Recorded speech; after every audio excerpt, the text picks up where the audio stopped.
Hello and welcome everyone to our weekly session titled Latest in Bitcoin Tech, where we go through the Optech weekly newsletter. And this week we will be going through the year-end special newsletter that consolidates the noteworthy proposals and evolutions in the world of Bitcoin Tech and Lightning Tech and Noster Tech. Um, and unlike the usual week letters, we do not have any new articles or proposals to cover this week. Rather, it's an amalgamation of all that we've covered throughout the year. This newsletter was published last week, this week, so we will have no newsletters. So instead of skipping the session this week, we decided that we will bifurcate the newsletter that was published last week into two sections, try and cover the first half of it in one session, and for the second half or the second session. So last week we came together and we discussed the noteworthy proposals from the month of January till May, and now we will try and start from June and see how far we can go within our time constraint of 60 minutes. So this week, what should we start with? Mm, there's a lot to talk about. Let's talk about two things that I think would be interesting. Let's talk about Sibling replaced by fee. Okay, and then let's also talk about cluster mempool, one after the other. Is there anything else that would be more interesting to discuss? No, I think these two would be the most interesting topics to discuss. So let's talk about Sibling replaced by fee, which was proposed by Gloria Zhao. Let's see what this is. It's also known as Kindered replaced by fee. It's the ability for a transaction to replace a related transaction in the mempool, even if there is no conflict between the two transactions. The main form of it is sibling eviction, where one child of an unconfirmed transaction can replace another child. Let me see if there is a more detailed explanation than this.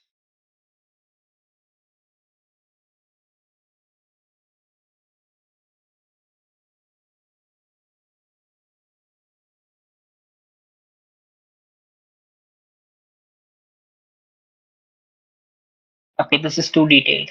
So I'll try and summarize because we've gone through it previously. So I have it vividly at the back of my head. Now, what is sibling replaced by fee? Firstly, what is replaced by fee? I'm sure most of us know what replaced by fee is. As the name suggests, one transaction replacing the another transaction by fee. Replaced by fee is a node policy that allows an unconfirmed transaction in a mempool to be replaced with different transaction that spends at least one of the same inputs and which pays a higher transaction fee. Okay. So when we say RBF or when we talk about replaced by fee in context of BIP25, then there are some caveats. What are those caveats? Firstly, we talk about unconfirmed transactions, right? Unconfirmed transactions are on the mempool. Once the transaction has been confirmed in the mempool, then prima facie you cannot replace it by fee. Prima facie you cannot replace it by fee. So one transaction can be replaced by fee only as long as it has not been mined in a block. It is not a confirmed transaction. As long as it is an unconfirmed transaction in the mempool, you can replace it by fee by paying a higher fee. The second caveat is that in context of RBF with regards to BIP 125, we talk about transactions that conflict. We are not talking about transactions that don't conflict, right? So even transactions though that don't conflict can be replaced by fee. How can that happen? That can happen when your mempool is saturated, right? Your mempool has finite space. You can configure the space, but at the end of the day, it has finite space. Okay, I believe the default value for Bitcoin Core is 300 MB. I'm not very certain, but I believe it's 300 MB, right? So if you're running, if you are bootstrapping a Bitcoin Core node, then your mempool will have a space of 300 MB, meaning you can accommodate 300 transactions that amount up to 300 MB in your mempool, right? After which you cannot include the transactions in your mempool. After that, you can replace the transactions that exist in your mempool by paying a higher fee, but in that situation, they need not be conflicting transactions, right? They might be completely different transactions, but you can still replace it because there's only a finite amount of space in your mempool, right? So if you include one transaction, you obviously have to exclude another transaction to make way for it. But here we are not talking about that. When we say RBF in context to BIP 125, When we say replaced by fee in context to BIP 125, we are A, talking about unconfirmed transactions in the mempool, and we are talking about B, conflicting transactions, right? It means that those two transactions, transaction A and transaction B, should have at least one common input, should have at least one common input, right?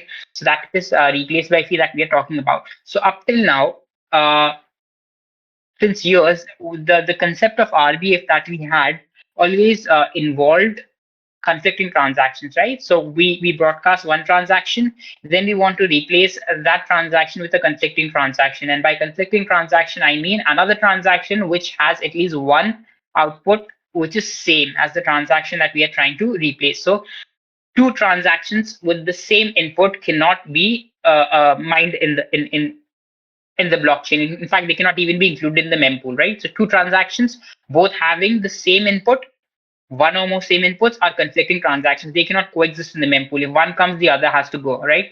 Up till now, up till now, we were aware and familiar about this concept of RBF, where one conflicting transaction replaces the other, right? But this year we saw another proposal, which is known as Kindered eviction or sibling eviction. In this situation, one transaction replaces another transaction by fee, albeit the transactions do not conflict each other. The transactions do not conflict each other. They are siblings, right? They have the same parent. They have the same parent, but they do not conflict each other. Okay, so a parent can have two children. A parent can have two children. Both of those children are siblings to each other. One sibling can replace the another sibling, even though they are not conflicting with each other. Where could this be of use? This could be of use in the case of truck transactions. So we have talked in detail about what a lightning channel is, and we have talked in detail about how we start a lightning channel with a two of two multi-sig account, and this transaction which funds a lightning channel is known as a funding transaction. We've talked in detail about how we close a lightning channel and go mainnet, and we refer to that transaction as a commitment transaction. And we've also discussed on various occasions that the issue with the commitment transaction, or a bottleneck of the commitment transaction in a Lightning network or in the Lightning channel, is that this is a pre-signed transaction. And this issue or this bottleneck exists with all Bitcoin transactions that are pre-signed. When you sign a transaction way before you are going to broadcast it, or you sign a transaction but are not sure when you are going to broadcast it, in this situation, there is always going to be a dilemma over how much fee should you stipulate, right? Because you have to specify the inputs, you have to specify the outputs. Only after that will you sign a transaction, right? If a transaction is to be considered complete, then the inputs should be complete, the outputs should be complete, and after that you sign a transaction. Now, if the inputs and the outputs are present, then it means that you have an implicit fee as well. What is the fee? The fee is the implicit difference or the implied difference between the inputs and the outputs, right? So how do you determine what the fee is when you don't know when you're going to broadcast this transaction? So Alice starts a Lightning channel with Bob. Both of them sign a commitment transaction, but they don't know when they're going to close this Lightning channel, right? They might Alice might pay for a couple of cups of coffees and decide to close the Lightning channel, or Alice might be a regular customer. She might pay for coffee for days and weeks and months, and after that they might decide to close the channel and go on the mainnet. So they don't know when in most cases when two people open a Lightning channel, they might not know when they're going to close it. So how do you decide what fee is to be stipulated, right? Because you don't know what the fee environment will be when you close the channel. You might close the channel after 1 month, after 2 months, after 15 days, after 2 hours, right? The fee market is a dynamic market. You cannot predict with certitude what the fee will be like when you close your Lightning channel. So how do you predetermine what the Lightning fee is, right? You can only estimate it. So in the situation that you need a mechanism to bump the fee, right? So what you do is you specify a certain fee which you feel is rational at the time of signing the commitment transaction, and when you decide to close the Lightning channel and broadcast the commitment transaction, if the fee is adequate, if the fee is in accordance with the existing fee market, great. But if it's not, then you have to bump the fee. Otherwise, your transaction will not get confirmed. If you're not paying adequate fee to the miners, they will not be incentivized to minor transaction. In this situation, we need a mechanism where we can bump the fee. And there are various ways to do that, all come with their trade-offs. One of them is RBF, the plain RBF in compliance with DIP 125. One of them is CPFP, child-based parent. One of them is anchor outputs, and there are others that are being considered as well, right? Here we are talking about anchor outputs. What are anchor outputs? Anchor outputs are basically transactions that are attached to the commitment transaction, or they are outputs that are a part of the commitment transaction. They are outputs that are a part of the commitment transactions. They basically pay a value that is minimal. They basically pay a value that is minimal. Their only purpose of existence is to allow fee bumping, now what can happen is that with the advent of truck transactions, what are truck transactions? They are also a new proposal that's come up in 2024. Truck transactions are transactions that are known as V3 transactions. Up till now, we've known two versions of Bitcoin transactions, version 1 and version 2. These were the two standard versions in Bitcoin 4, and I believe most of its forks. But now we have V3 transaction, the third version of transaction, which is also deemed as a standard transaction. What's Now these transactions come with their own set of policies. We can't delve into the details of them, but one policy or one feature that interests us is that these transactions have a one parent one child topology, meaning one unconfirmed v3 transaction can have only one unconfirmed v3 child. So if your commitment transaction or the lightning channel is a v3 transaction, it can have only one child. It can have only one child, right? And if that child is a child that is attached by your counterparty in the Lightning Network, then you cannot attach a child to it. Then you cannot attach a child to it, right? And if you attach a child to it, then that will be deemed as a sibling of the child that your counterparty has attached. Now, only one of these can get confirmed, right? Only one of these can get confirmed. This is where sibling eviction comes into place, right? So if there are two people in a Lightning network, uh, uh, one has attached a child to the commitment transaction, and the commitment transaction is a V3 transaction, which means it can have only one child. It can have only one child.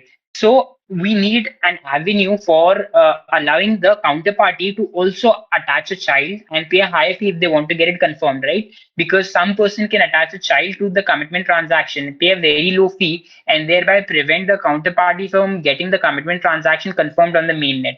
So we need an avenue using which the counterparty can also attach a child to that commitment transaction, which pays a higher fee and gets its transaction confirmed, and thereby mitigate what we refer to as spinning. It mentions here transaction pinning. Okay, so in this situation, we need this mechanism known as sibling eviction. Okay, so if, for instance, there are two transactions which are at the same level of hierarchy, then one should be able to evict the other even they do not conflict with each other. The one that pays the higher fee should be able to evict their sibling even though they're not paying a higher fee. So this was a proposal, a breakthrough proposal made in the year 2024 that brings a lot of features uh, into aspect. Basically, it deals with what do you say, truck transactions. It deals with pre-signed transactions. So basically, sibling eviction is a mechanism that is of use in mitigating pinning attacks. In mitigating pinning attacks in pre-signed transactions, especially when your pre-signed transaction is a truck transaction, meaning it can have only one child. It can have only one child. So this was a proposal that was made by Gloria Zhao, known as sibling replaced by fee, or also known as kindred eviction, because both of one transaction that is replacing the other as at the same hierarchical level is at the same hierarchical level. They're both trying to be the children of a truck parent. They're both trying to be the children of a truck parent.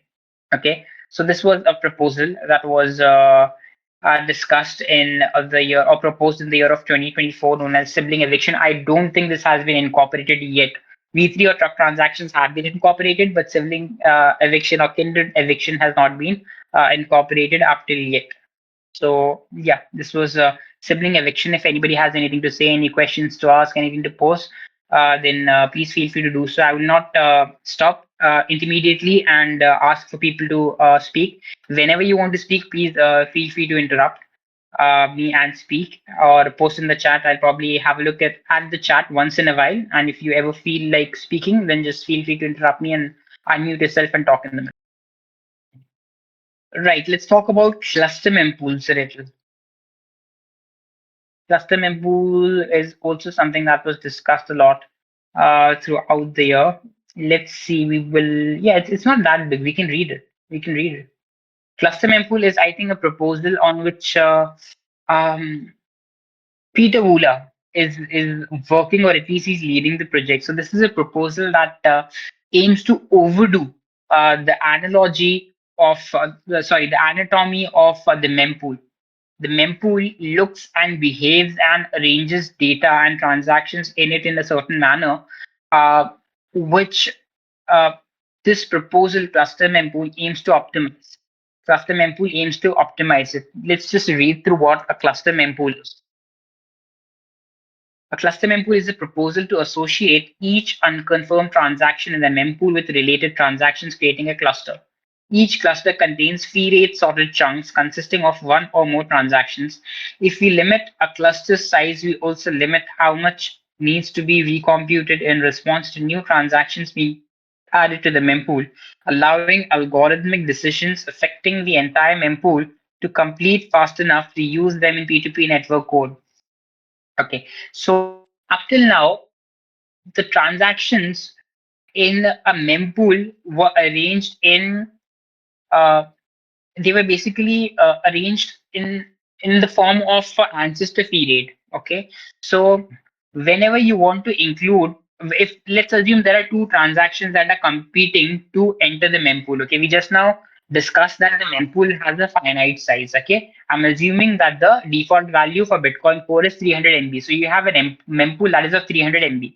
Now there are two transactions that are competing to enter the mempool, right? Let's say your mempool is full and it can only allow one transaction, but two are competing to enter.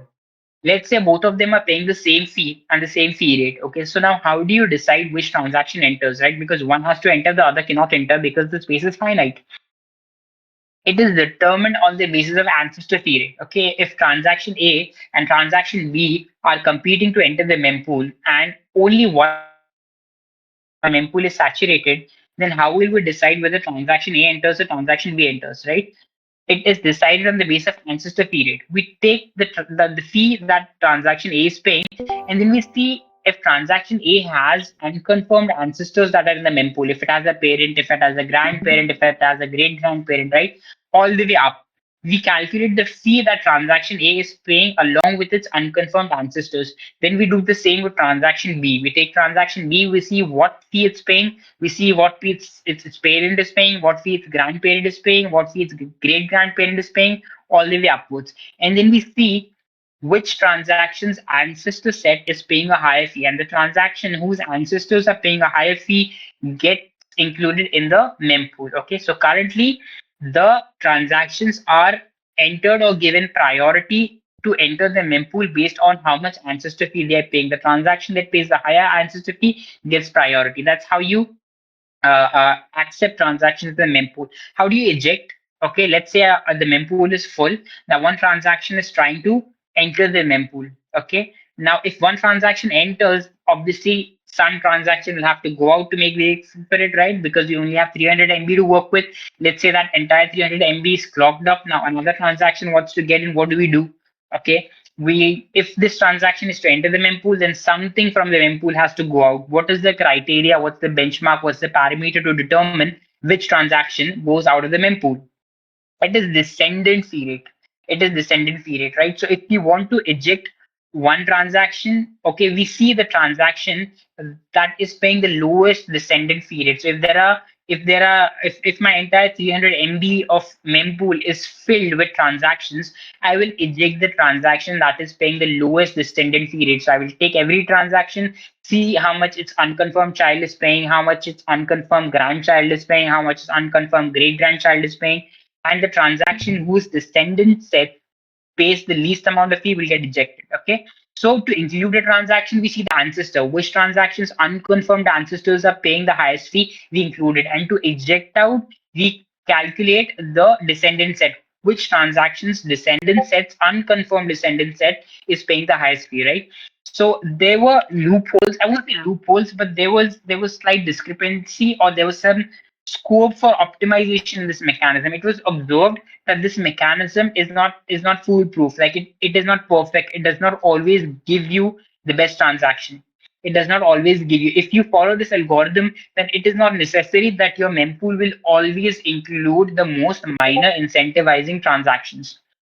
So a new proposal was made and is being worked on, which is known as cluster mempool. It is known as cluster mempool. Actually, what happens is that, as I said, the transactions are arranged in the form of ancestor sets and descendant sets. Okay, so one unconfirmed transaction in a mempool cannot have more than 24 unconfirmed ancestors. Okay, if there is an unconfirmed transaction that has more than 24 unconfirmed ancestors in the mempool, it will not be allowed. Let's say there's a transaction A that is trying to get into the mempool. Its 25 unconfirmed ancestors are already in the mempool. It's unconfirmed parent, it's unconfirmed grandparent, it's unconfirmed great grandparent, all the way 25 generations upwards to its ancestors. They're already in the mempool, so it will not be allowed. So for any transaction, any unconfirmed transaction to enter the mempool, it's a prerequisite that it cannot have more than 24 ancestors, 24 unconfirmed ancestors in the mempool. If it has 5, 10, 15, 20, 21, 23, even 24 is fine. More than 24, not allowed. Same for descendants. Same for descendants. If a transaction has 20 more than 24 unconfirmed descendants, then it will not be allowed in the mempool. Okay, so that is a limit, an upper threshold that is followed. Now, cluster mempool gets rid of that. Cluster mempool gets rid of that. Why? Because in cluster mempool, transactions are first consolidated in the form of cluster, right? Currently, we are consolidating in the form of what? Ancestors and descendants. Ancestors up till 24, including the transaction itself, making it 25. Descendants up till 24, including the transaction itself, making it 25, right? But with cluster mempool, the proposal plans to do away with this ancestor and descendant limit. Rather, it plans to consolidate all the transactions that are associated with each other, meaning all transactions that are related to each other in some way, form, or the other, that are dependent to each other, that are connected to each other in a topology, and we refer to them as a cluster. Okay, they might be 25, they might be more than 25, they might be less than 25. There's no limit of 25, right? As long as a transaction is dependent on the other transaction, as long as the transaction is related to the other unconfirmed transaction, that entire set of transactions will be referred to as one cluster. That cluster will be further divided into chunks, right? Because a cluster might be more than 300 MB, right? But your mempool has finite space. Your mempool can only accommodate transactions up to 300 MB. What if a cluster is more than 300 MB, right? What if there is a transaction that has 50 unconfirmed ancestors, and all of them become a cluster, and that cluster is more than 300 MB? Then you cannot include a cluster in the mempool, right? So you have to bifurcate. You have to split that cluster into small pieces, which are known as chunks, and these chunks will be smaller than clusters to ensure that the chunks can be accommodated in the mempool. How will these chunks be accommodated in the mempool? In the form of fee rate. So the chunk that pays the highest fee rate will be included in a mempool, and the chunk that pays the lower fee rate will be included in the mempool below that, right? So chunks will be included in the mempool and chunks will be ejected, right? Earlier we were including individual transactions, we were ejecting individual transactions based upon the ancestor fee rate and based upon the descendant fee rate, right? And also we had a limit to the ancestors or the descendants that a transaction can have in a mempool, right? It was 24 plus the transaction itself, making it 25. The cluster mempool plans to do away with that. Cluster mempool is a proposal that proposes that transactions should be consolidated in accordance with the topology. All transactions, all unconfirmed transactions that are associated or interdependent on each other should be classified as one cluster, irrespective of what their size is, how big they are, whether they are 25, 30, 40, 50, irrelevant. And then split them into small chunks, right? Split them into small chunks to ensure that a chunk is small enough to enter the mempool, because the mempool's storage is finite. And then arrange those chunks in the candidate block in accordance with their depreciating fee rate, right? So up till now, we were arranging transactions in the form of ancestor fee rate. So the transaction that was paying the highest ancestor fee rate was at the top of the block, and then below that was the lower one, below that was the lower one, and at the bottom was the lowest one. But now we have chunks. The chunk that is paying the highest fee at the top, then the chunk that is paying lower fee than that, then the chunk that is paying lower fee than that, right? And if the mempool is full and a chunk is trying to enter from outside, then we will removes one chunk from inside. If a chunk that is trying to enter is paying higher fee than the chunk that already exists in the mempool, then we eject the chunk that is in the mempool depending on the lowest fee that it is paying, and incorporate another chunk into the mempool. Okay, so this was an overview of what the cluster mempool is, right? Currently, the transactions are included and ejected from the mempool in the individually, right?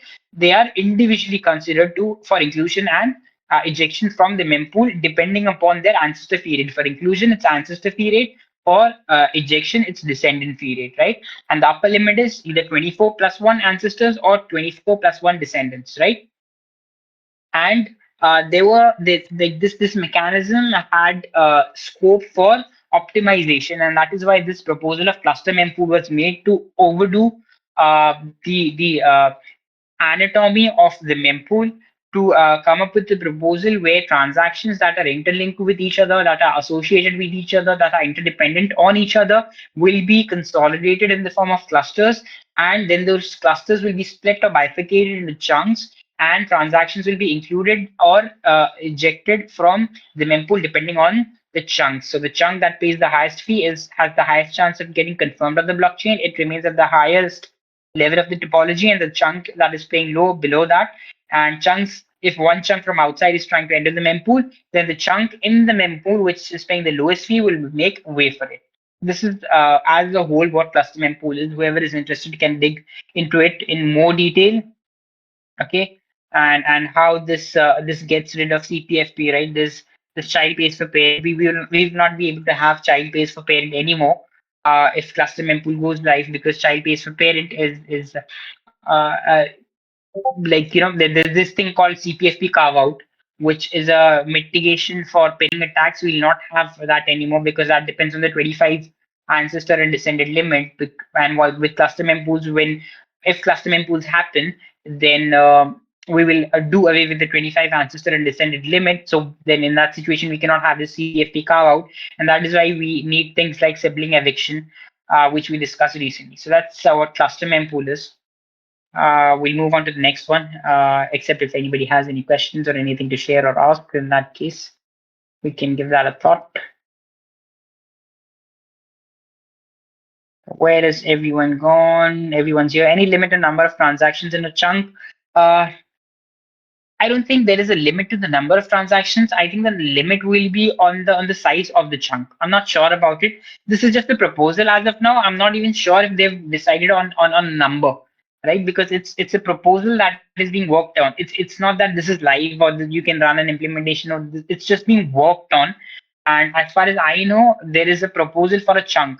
I'm not sure if they have zeroed down on the exact size of the chunk or the number of transactions that chunk can have. I'm not sure if that number has been decided. But what we know, or what I'm aware of, is that the chunks will be bifurcated on the grounds of the what do you say, the size and not the number of transactions. Okay, all right. What should we take up next? Cool. For July, let's talk about blinded paths. Let's talk about blinded paths. So let's read through this first before we try and understand what blinded paths is. Uh, L. Mouton proposed a blip to add a blinded path field to both 11 invoices, right? We have BIPs for Bitcoin. We have blips for the Lightning Network. They are analogs to BIPs in Bitcoin. L. Mouton proposed a blip to add a blinded path field to bold 11 invoices, allowing payment recipients to hide their node identity and channel peers. For example, Bob could add a blinded path to his invoice, enabling Alice to pay privately in her if her software supports it. Otherwise, she would receive an error. Mouton sees this as a temporary solution until offers which natively support blinded paths are widely adopted. The proposal became Web 39 in August 11. Okay, so currently the most popular way of sending and receiving invoices is Bolt 11. is Bolt 11. This is what most of the popular wallets incorporate. Okay. Now, Bolt 11 is a mechanism where you have to request manually for an invoice every single time you want to make a payment. So every single time you want to make a payment on the Lightning Network, you have to manually request for an invoice. Okay, that's the contemporary mechanism. Bolt 12, which is the successor of Bolt 11, will do away with that prerequisite. So what Bolt 11 does is that it I mean, for Bolt 12, you just have to ask a person for their Bolt 12 invoice once.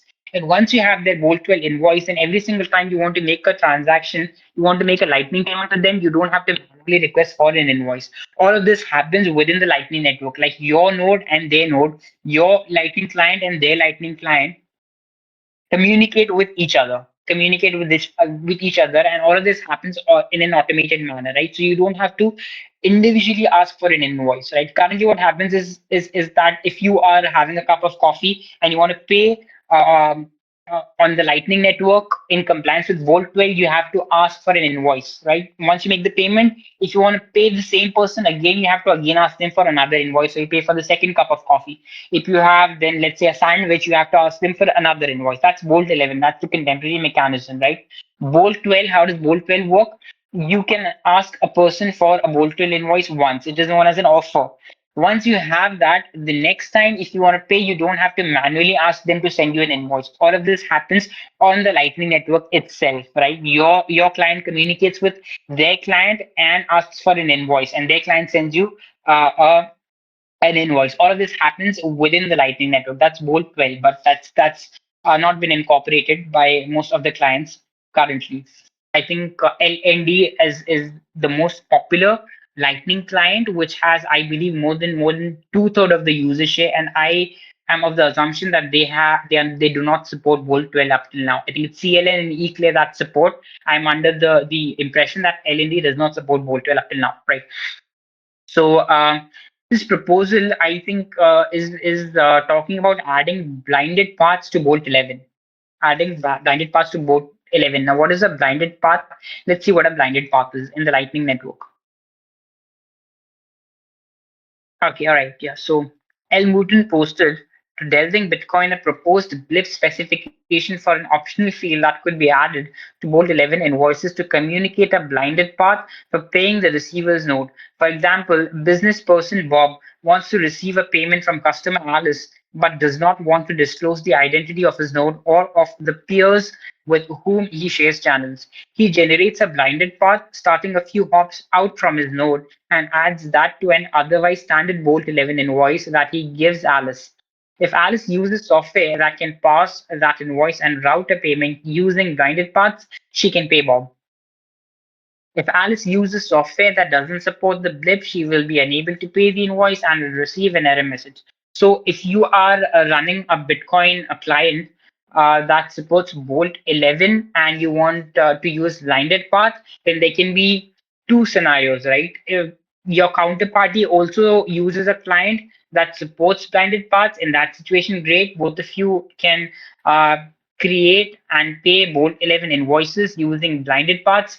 The second scenario could be that one person supports blinded paths and the other person's client does not support blinded path. In that situation, what happens? They get an error. If Alice is trying to send a Lightning payment to Bob using Bolt 11 invoice and Alice's client supports blinded paths and Bob's client does not support blinded paths, then what will happen? They'll get an error. Okay, we'll look into what blinded paths are. We are yet to look into what blinded paths are. Newton notes in the blip that blinded paths in Bolt 11 is only intended to be used until the offers protocol has been widely deployed for communicating invoices, as that natively uses blinded paths and has other advantages over Bolt 11 invoices, right? So Bolt 12 natively has blinded paths, right? It is a part of Bolt 12 specification that if your client supports Bolt 12, then these blinded paths are inbuilt. They are incorporated in the specification itself, right? So you don't have to worry whether your counterparty's node supports it or no, right? If you are running a client that supports Bolt 12 and you are creating a Bolt 12 invoice and your counterparty is running a client that supports Bolt 12 and they are paying you a Bolt 10 invoice, then be rest assured that blinded paths is supported, right? The question of support arises with Bolt 11 because Bolt 11 natively does not support blinded paths, and this proposal proposes to incorporate blinded paths in Bolt 11. So here there can be two scenarios: either both the people who are transacting, both the transacting parties, they support Bolt 11, then they can avail blinded paths, and if one of them does not support Bolt 11, then they get an error, right? Uh, let's not go into this. Let's understand what blinded paths are.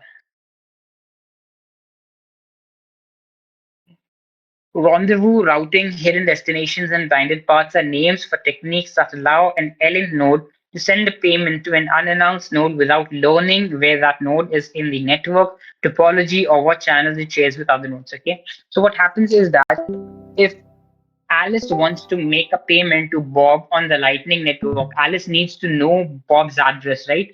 Alice needs to know Bob's node's address. Alice needs to know where exactly Bob's node is in the Lightning Network topology in order to send the payment, right? What happens in this scenario is that Bob gets exposed, right? Bob's node gets exposed to Alice. Bob's node ID gets exposed, right? What if Bob wants to receive a payment from Alice on the Lightning Network, and at the same time, Bob does not want to reveal its node's identity? Bob does not want to reveal its node's network topology. Bob does not want to reveal what channel partners Bob has on the Lightning graph. What can Bob do in this situation? This is where blinded paths come into picture. There is a nice article on the internet. Let's see if we can find it. Blinded paths, lightning. I think it's this one.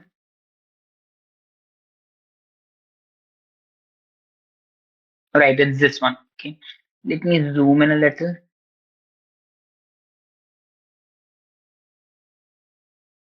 Cool. Okay. So this is the sender. Okay. Let's assume this is a lightning channel. Okay. This orange and green, this entire thing is a lightning channel. Okay. Now sender wants to send some payment over the lightning network to receiver. Okay. Usually what happens, the sender knows exactly where the receiver is, right? The sender knows that the receiver has a channel with node 4. Okay. The sender knows that the receiver has a channel with node 4. And the sender knows this entire path. So the sender will create a node 1 will send it to node 2, and node 2 will send it to node 3 will send it to node 4 will send it to the receiver, right? Assuming that the sender and receiver do not have a direct channel with each other. We can also have a situation where the sender and the receiver have a direct channel with each other, right? So for instance, if sender wants to send a payment to node 1, it is not in need of routing that payment through intermediaries, right? In that situation, sender directly sends the payment to node 1. Node 1 directly sends the payment to sender, right? But what if the sender wants to send a payment to the receiver? Two options: either they can establish a channel with each other, a direct channel with each other, or they can find hops, they can find connecting nodes, right? So either the sender and receiver establish channel with each other, this channel, okay, if you can follow my mouse, this channel, the sender directly sends it to the receiver.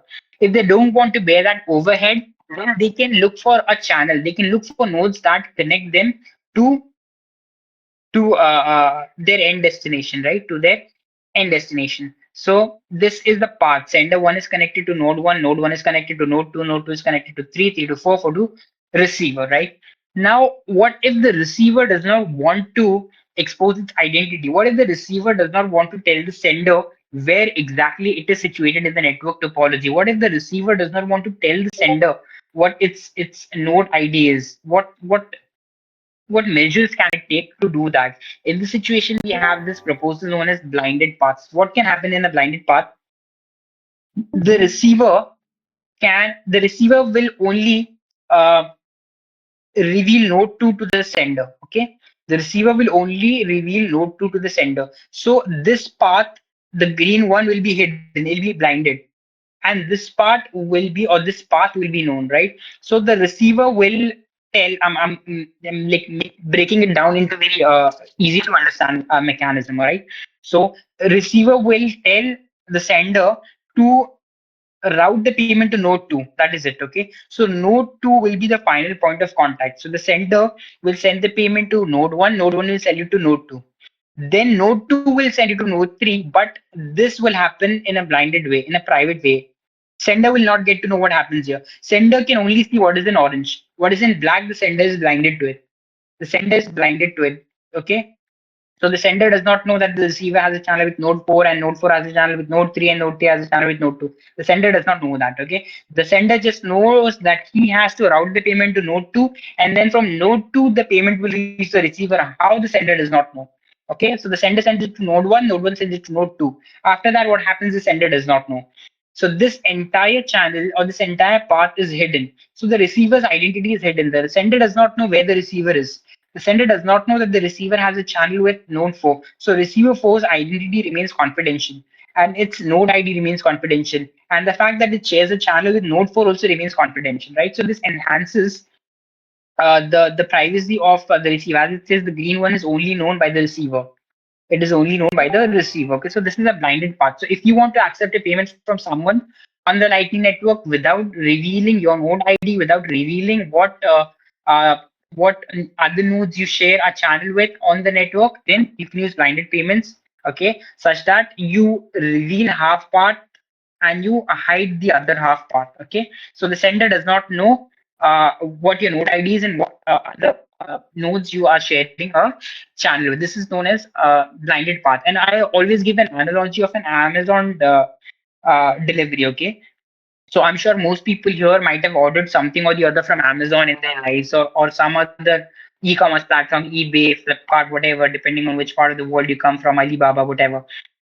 Okay, now most of these e-commerce platforms have two ways to deliver the product. A, they deliver it to your door, right? You have to share your house address and they will deliver the product to your door. In that situation, the sender gets to know your house address. Amazon gets to know where exactly you live, what your PIN code is, what your house number is. Right? Amazon gets to know all of that details. The second mechanism is that Amazon has this hubs in all popular places, right? At least in metropolitan cities, Amazon has hubs. So you can ask Amazon to deliver a product to your nearest hub. Okay. So let's say you live at Kolaba in Mumbai. Okay. So you don't reveal which building, which apartment you live in, what's your house number, what floor you live in. You don't reveal all of that. You just tell Amazon to drop your parcel to its hub in Kolaba, and then you can go to that hub and collect it. So Amazon gets to know that you live somewhere in Kolaba. Okay, Kolaba is a place in Mumbai. Mumbai is a city in India. Okay, so Amazon gets to know that you live somewhere in Kolaba, but Amazon does not get to know your exact address. Okay, so this enhances your confidentiality. So I always you know strike this analogy between Amazon's delivery and blinded parts. Okay, so either you tell Amazon your door address, so Amazon delivers it at your door. But if you don't want to share your door address with strangers, with delivery persons and with Amazon, you tell Amazon to deliver the product at the nearest hub in your locality without revealing your door address, your house name, your apartment name, and you go and collect it from that hub. So Amazon and the delivery person do not get to know exactly where you live. So this is pretty similar to that. You receive a payment, but you don't tell the sender exactly where you are on the network. You don't even reveal which other nodes you have a channel with, right? You just tell them that, hey, this is node 2, this is the hub. You drop my payment to node 2, okay, and after that it's my lookout. After that I'll take it. Right. So this is what a blinded path is. This will be natively incorporated in Bolt 12. It is not incorporated in Bolt 11. There was a proposal made that we should incorporate it in Bolt 11 because by the time Bolt 12 gains complete adoption, it might take some time. So in the transitioning period, people who are already using Bolt 11, why not give them a feature of blinded paths?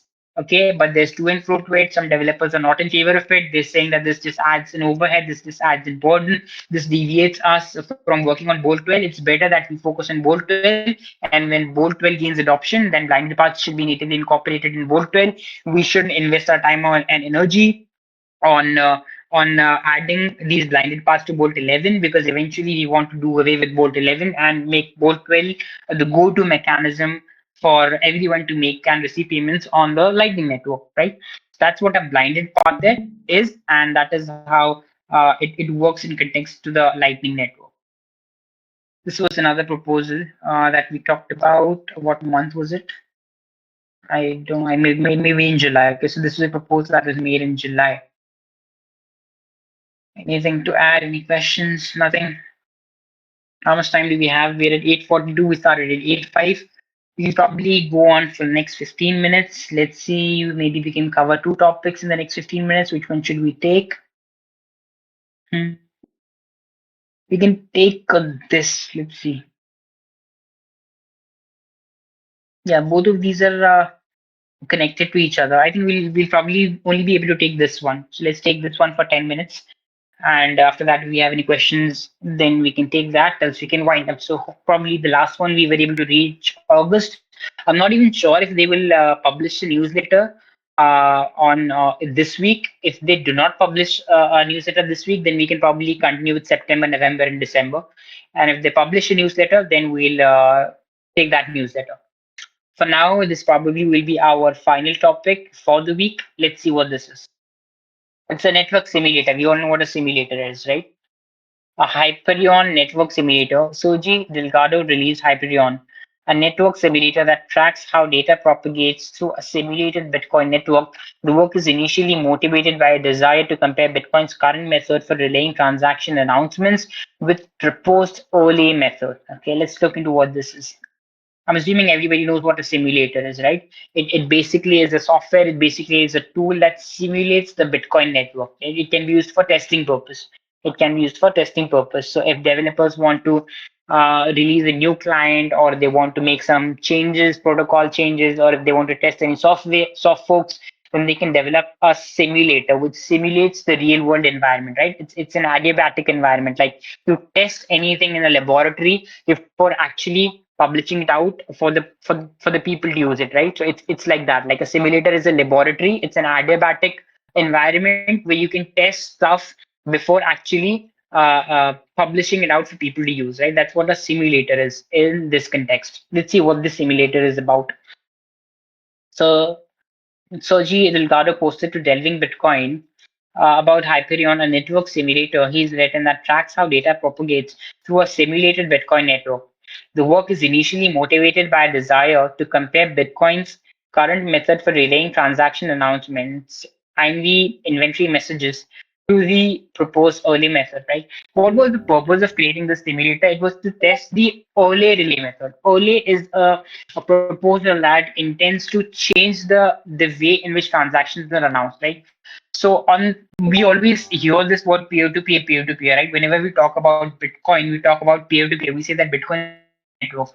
What's a peer to peer network? What's a peer here, right? The peer is a node, right? They're not humans. The Bitcoin network does not recognize humans. It's not that humans talk on the network, right?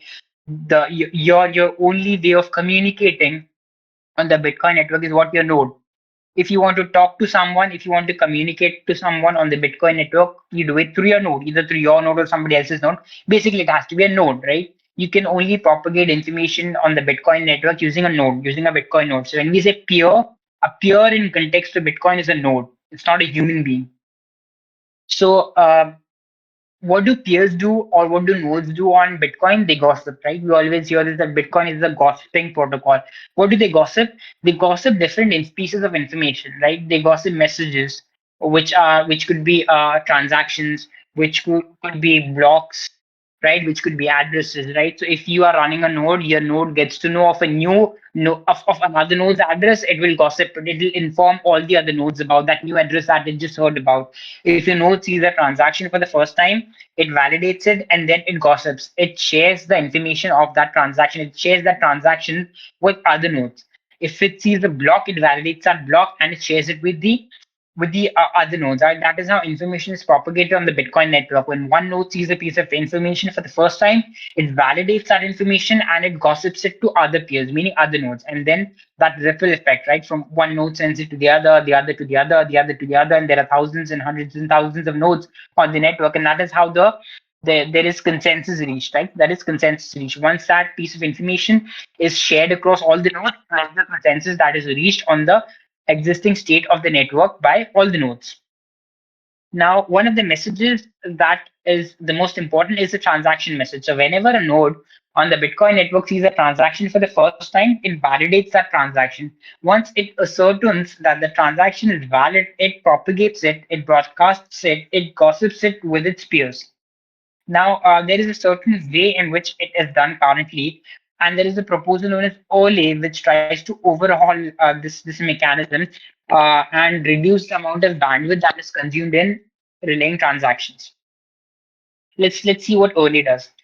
Early is a proposal to improve the bandwidth efficiency of relaying unconfirmed transactions between Bitcoin full nodes. In the currently used Bitcoin protocol, most full nodes are configured to advertise every new transaction to all of their peers unless they previously received an advertisement about the transaction from their peer. Currently, how it happens is that whenever your node sees a new transaction or any node on the network sees a new transaction, it broadcasts or it gossips that transaction to all its peers. So if it has 150 peers, it will broadcast that transaction to all 150 peers, except if it is already aware that a peer has it. If it is already aware that a peer has it, let's say there's a node that has 150 peers, and that node is aware that 10 out of those 150 peers know that transaction, are aware of that transaction. In that case, it'll exclude those 10 peers, but the other 140 peers it'll broadcast. Okay, how does a node know whether its peers have a transaction, are aware of a transaction or no? The very simple way is that the peer itself informed it, right? So if those 10 peers itself informed uh, the node about that transaction, then the node knows that these peers of mine already know the transaction because they are the ones they informed me. So it'll exclude those 10 nodes, and the other 140 nodes in our example, it'll broadcast. It'll broadcast to all of those nodes at a minimum of 32 bytes per advertised TXID and nodes having a default of maximum of 125 TS, right? So every time you broadcast a transaction, okay, the transaction is 32 bytes. Okay, that the weight of that transaction is 32 bytes. And the default maximum is 125 peers, right? So assuming you see a new transaction or your node sees a new transaction, it validates that transaction. Now it sends that transaction to 125 nodes. And that transaction is 32 bytes. So 32 bytes into 125. Every single transaction that your node sees, it broadcasts that transaction to 125 of its peers. And every time 32 bytes of data has to be broadcasted. So every transaction is 32 into 125, right? That is sharing a lot of redundant data. That is sharing a lot of redundant data. This consumes a large amount of redundant bandwidth given that each node only needs to learn about a transaction from one of its peers. Early is a two-part proposal. Okay, early is a proposal that plans to modify this mechanism of broadcasting transactions to reduce this bandwidth consumption. This proposal at first limits the number of peers to which a node will directly advertise transactions. And second, uses set reconciliation based on libmini sketch with the remainder of its peers to avoid sending the TXID of any transaction that the receiving peer has already seen. Okay. Now, what does early plan to do? Every node on the network can have peers, right? It can have peers. Now, those peers are classified into two sections: outbound peers and inbound peers. Inbound peers are those peers that establish connection with your node. Outbound peers are those peers with which you establish a connection. Okay, so incoming connections are from inbound peers, your outgoing connections are to outbound peers. Now, the default value for Bitcoin Core is 8. You can have 8 outbound peers. What's the difference between inbound and outbound peers? You don't choose your inbound peers. You don't choose your inbound peers, right? You have no control over which peers establish a connection with you. Yes, you can flag some peers, you can ban some peers. That's different. But other than that, you cannot choose which peers establish a connection with you. Your inbound connections are not chosen by you. Your outbound connections are chosen by you, and that is why there is a high level of trust um, between you and your outbound peers, right? Because you don't choose your inbound peers, but you choose your outbound peers. So there is a high level of trust with your outbound peers because you have handpicked them, and they are by default 8. So what Oli plans to do is that you will not broadcast each and every transaction to all 125 of your peers, which you are doing currently. You will only broadcast it to 8 of your outbound peers. To 8 of your outbound peers, right? What about the unbound peers? You will do set reconciliation. You will do set reconciliation, meaning you are aware of certain transactions. You will ask those nodes what transactions they are aware of. And then you will compare your set of transactions with their set of transactions. And the transactions that they are missing, you will send them, and the transactions that you are missing, you will ask them for it, right? So let's say you have 1,000 transactions in your mempool that you are aware of, and you have an inbound connection that has 995 transactions, right? So those 995 transactions that your inbound peer has are the same as the 995 transactions you have. Only five are additional. So what's the point in relaying 1,000 transactions, right? You would only want to relay those five transactions that your inbound peer is not aware with. So you will ask your inbound peer for its set of transactions. You will reconcile it, meaning you will check which of those transactions are already are your is your peer already aware of. Okay, so you'll see that, hey, I have 1,000 transactions, 995 of those transactions are already known to my inbound peer. So what's the point in broadcasting these 995 transactions, right? I will just broadcast five transactions. Okay, so that saves so much of bandwidth, right? And there might be a possibility that there are certain transactions that your inbound peer is aware of and you are not aware of. So only those transactions you will ask them from. Okay, and then you will keep on doing that at regular intervals, right? So this is what OLE is.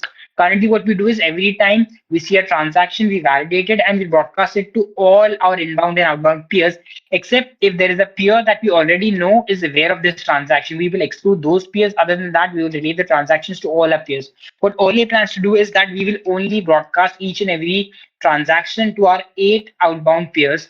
As for the inbound peers, we will indulge in set reconciliation. We will see what transactions they do not have. We will have a set of our transactions, we will have a set of their transactions, we will reconcile only the transactions that they don't have, we will send them, and only the transactions that we don't have and they have, we will ask them for. We will not broadcast or relay each and every transaction. This reduces an exponential amount of overheads and bandwidth uh, of broadcasting transaction, right? It almost reduces more than 90% of the bandwidth consumption of the network. It is a proposal that is still being worked on. It is not in practice, but this is a proposal. This is a proposal that we talked about in the month of, I guess, August. And I believe this is all that we will have the ability to cover in this week's newsletter. We talked about cluster mempool, we talked about sibling eviction or kindred eviction, we talked about blinded paths and the lightning network, and we were able to discuss what early is and how there was a simulator that was proposed for step reconciliation for early relay mechanism. And we have come up to the 1 hour mark, so I will not extend this any further. Next week, if there is no new newsletter, then we can move on August onwards. If there's a new newsletter, then we'll probably cover that. That is all we have to share from my end. I will stop sharing my screen now. If any of you have any observations, anything to share, anything to ask, anything to discuss, ask questions or post about it. And if you all don't have anything to share or ask, then we're done for the evening. Thanks a lot for showing up. Please feel free to sign off.